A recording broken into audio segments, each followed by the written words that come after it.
মাননীয় শ্ৰীযুত মৃদুল কুমাৰ ডাকদেৱ আৰু অতিৰিক্ত জিলা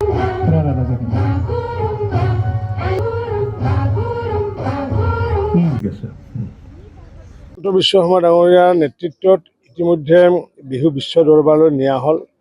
ইতিমধ্যে ঝুমুৰ বিনন্দিনীকো বিশ্ব দৰবাৰত নিয়া হ'ল আৰু উল্লেখযোগ্য যে দুয়োটা কৃষ্টি সংস্কৃতি পৰিৱেশন কৰাৰ সময়ত মাননীয় দেশৰ প্ৰধানমন্ত্ৰী নৰেন্দ্ৰ মোদী ডাঙৰীয়া নিজে উপস্থিত আছিলে আৰু এইবাৰ আমি এইখন চৰকাৰৰ আমাৰ শেষ যি প্ৰয়াস সেই শেষ প্ৰয়াস হিচাপে আমি বাগুৰুম্বাক বিশ্ব দৰবাৰত নিয়াৰ কাৰণে প্ৰয়াস চলাইছোঁ।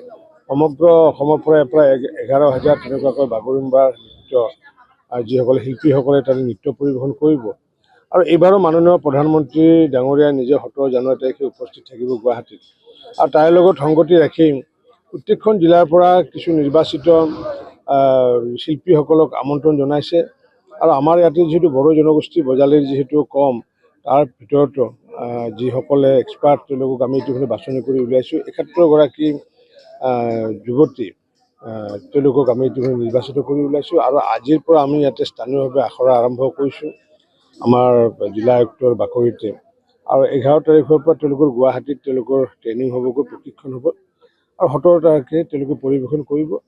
গতিকে মই শুভেচ্ছা জনাইছোঁ আমাৰ সমূহ শিল্পীসকলক আৰু আমাৰ জিলা আয়ুক্ত ডাঙৰীয়াৰ নেতৃত্বত যি কাৰ্যসূচী লৈছে মই আজি আনুষ্ঠানিকভাৱে এই আখৰা উন্মোচন হোৱা বুলি ঘোষণা কৰিছোঁ আৰু নিশ্চিতৰ ওপৰত যিকেইগৰাকী শিল্পী বাছনি কৰা হৈছে সুন্দৰ শিল্পী সুন্দৰ পৰিৱেশন কৰিব। মই এই চৌকতে মাননীয় মুখ্যমন্ত্ৰী ডক্টৰ হিমন্ত বিশ্ব শৰ্মা ডাঙৰীয়াকো আন্তৰিক ধন্যবাদ জনাইছোঁ।